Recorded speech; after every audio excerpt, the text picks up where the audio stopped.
sebelum ada kalimat yang mendahului inti kalimat. Terus juga tanda baca koma digunakan untuk kata penghubung, sebelum kata penghubung. Contohnya kayak gini, contohnya seperti koma, seharusnya, koma, dan seterusnya. Juga tanda baca koma digunakan untuk setelah kata sapaan. Contohnya kayak gini, kata sapaannya misalnya Pak, koma, Bu, koma, dan nama orang. Nah, selanjutnya tanda baca koma biasanya banyak terjadi kesalahan-kesalahan terhadap penulisan. Pertama, kesalahan dalam menuliskan anak kalimat, itu kalimat yang mendahului anak kalimat. Contohnya kayak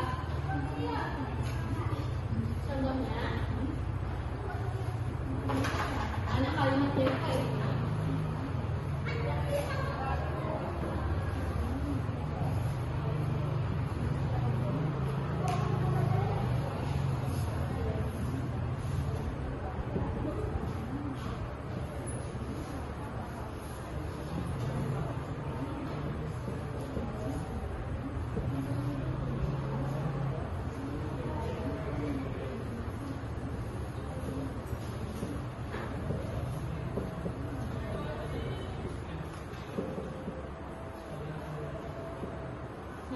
Karena ini dia itu diletakkan induk kalimat dulu sebelum anak kalimat, maka kita harus menekannya menjadi awalnya ini.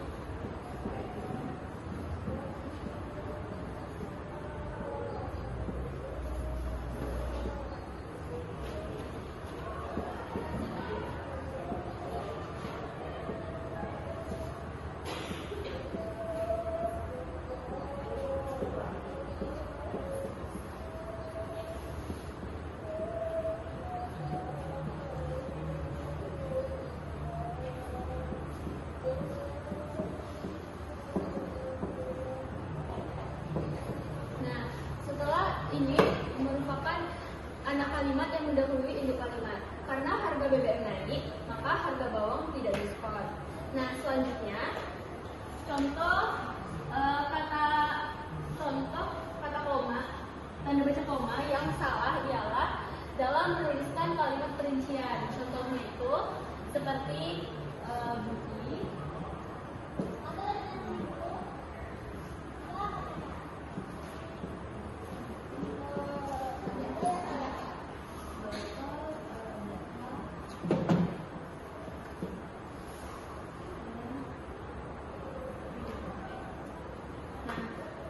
ini adalah salah satu kalimat yang salah penggunaan tanda baca koma.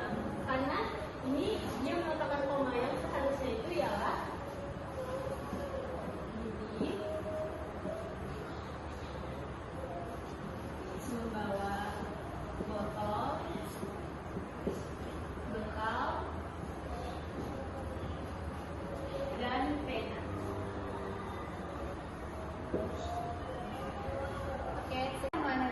Akan menjelaskan tanda baca titik.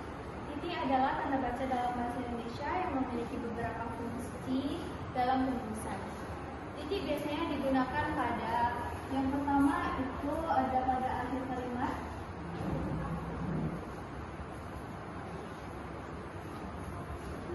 Yang kedua tingkatan. Yang ketiga bilangan. Yang keempat, inisial nama.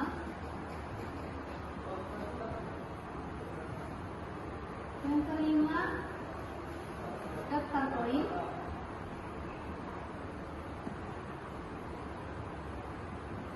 Yang keenam, perincian.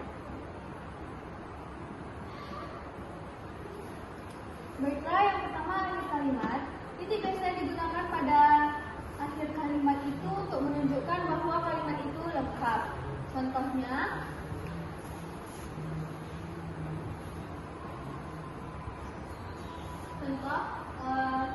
cuaca pada pagi hari ini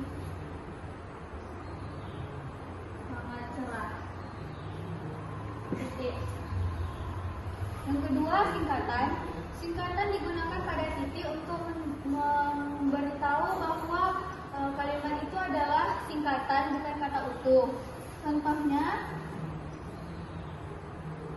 SH, ini adalah sarjana hukum.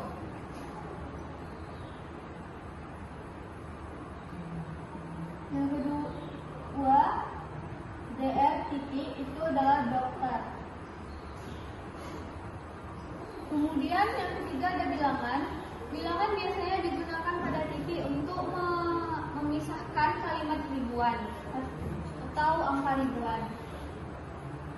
Contohnya 1.500, ini adalah 1.500. Yang keempat ada inisial nama. Titik digunakan pada inisial nama untuk memberitahu bahwa inisial itu bagian dari nama lengkap kita. Contohnya M. Rafli. Ini adalah Muhammad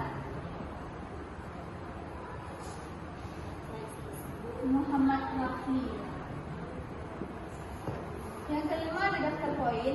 Titik digunakan pada daftar poin biasanya setelah huruf atau angka.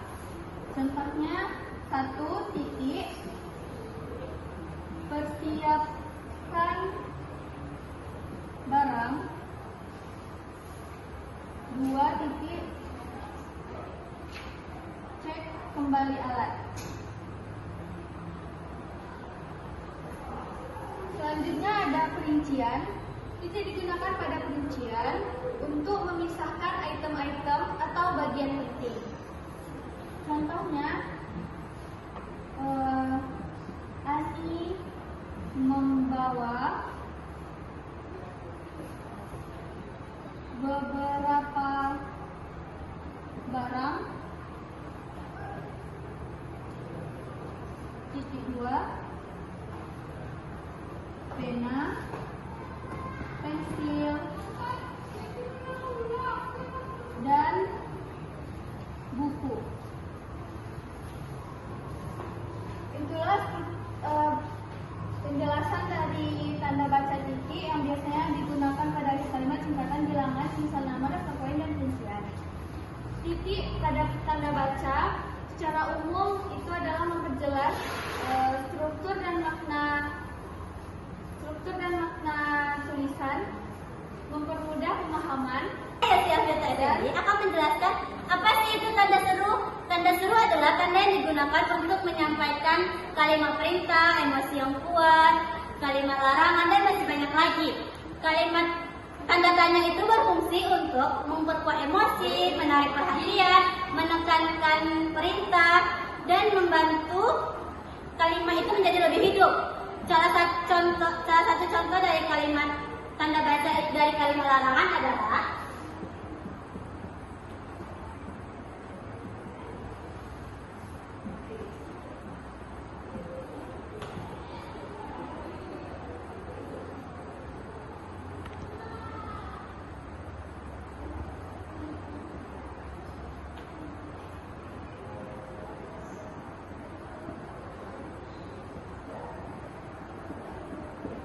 ini salah satu contoh tanda baca seru yang digunakan oleh kalimat larangan.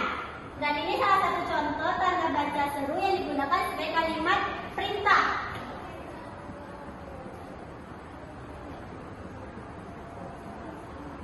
Kalimat perintah, kalimat ajakan.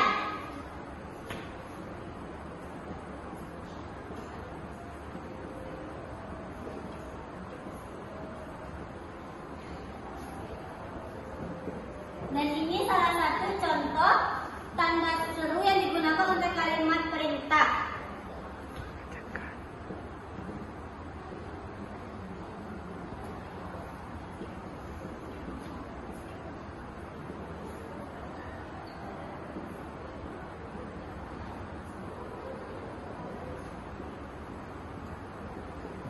Nah, ini salah satu contohnya.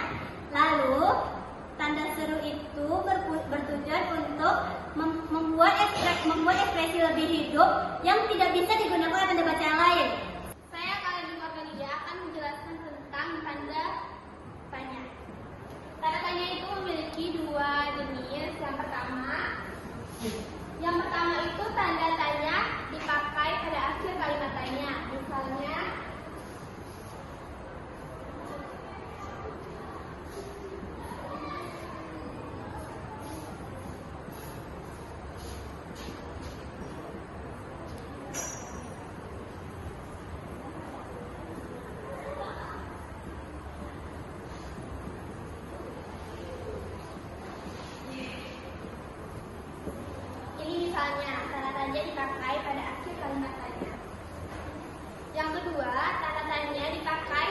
pada akhir kalimat tanya tetapi dalam tanda kurung. Itu untuk menanyakan suatu hal yang disaksikan atau kurang terbukti kebenarannya. Misalnya,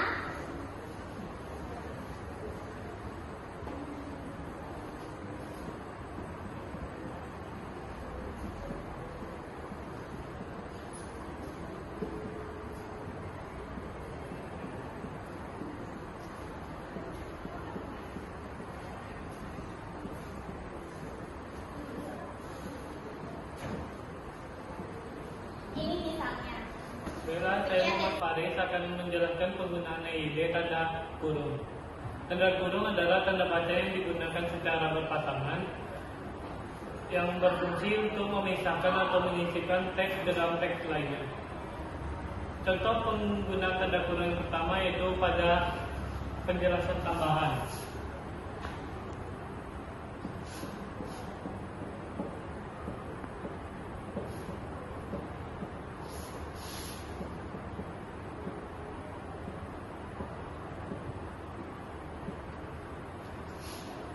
Contohnya itu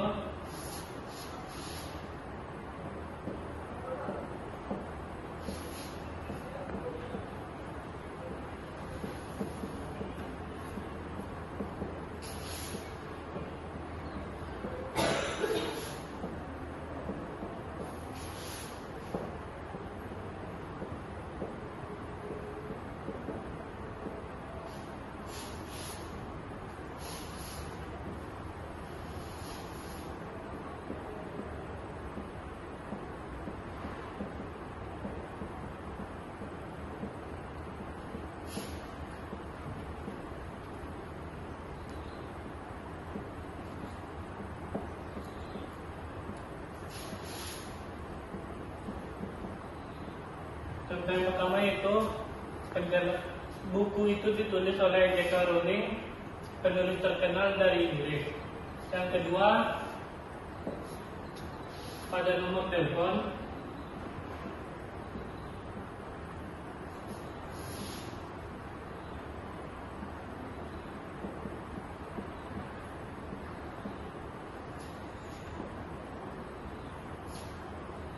Contohnya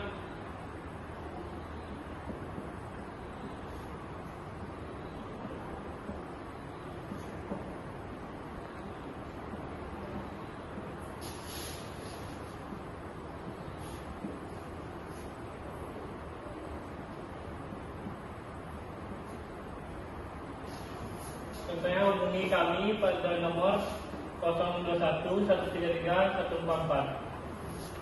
Yang ketiga pada catatan sumber. Langsung aja ke contoh.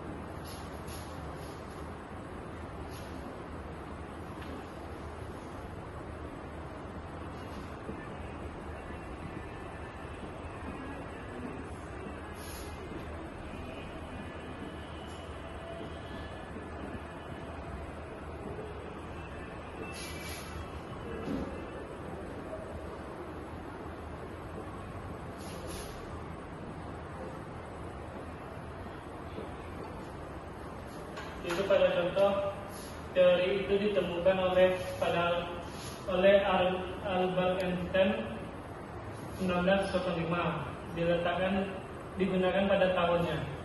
Saya Tiara Francisca akan menjelaskan tentang garis miring. Apa sih garis miring itu? Garis miring adalah garis yang berfungsi untuk menyatukan antara kata yang terpisah. Garis miring terbagi menjadi dua. Yang pertama, ada garis miring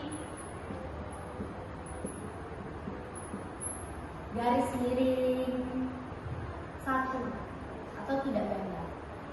Garis miring tunggal terbagi menjadi 4 bagian. Yang pertama, untuk alternatif. Contohnya,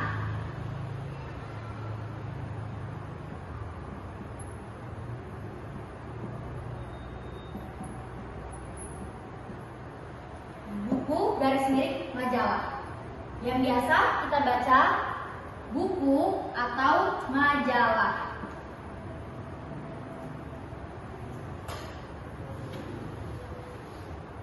Yang kedua ada untuk pecahan. Contohnya 3 garis miring 4. Biasa dibaca dengan 3/4. Yang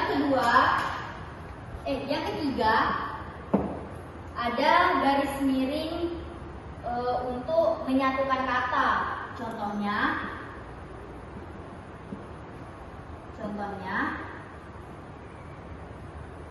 penulis garis miring pembaca, atau penulis dan pembaca.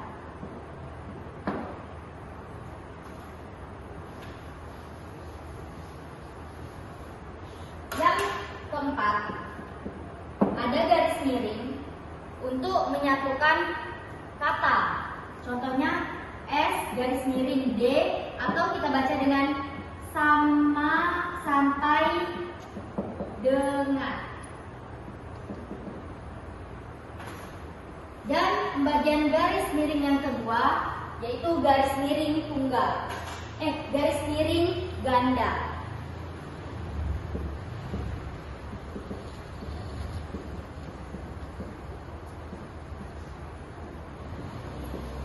Contohnya, langkah pertama garis miring ganda, langkah kedua. Saya mau cara Chef Anwar akan menjelaskan apa sih itu angka Romawi. Angka Romawi ialah angka yang berasal. Sekali lagi, oke. 2, 3. Saya mau cara Chef Anwar akan menjelaskan apa sih itu angka Romawi. Angka Romawi ialah penulisan angka yang berasal dari huruf 0, di mana angka ini menggunakan huruf alfabet Latin. Fungsinya ialah untuk penomoran dan juga penandaan. Contohnya ialah XII yang berarti 12, VII yang berarti 7, dan juga XXIX yang berarti 29. Angka ini digunakan untuk penomoran buku dan juga penomoran angka. Sekian penjelasan tanda baca dari kami. Jangan lupa Like.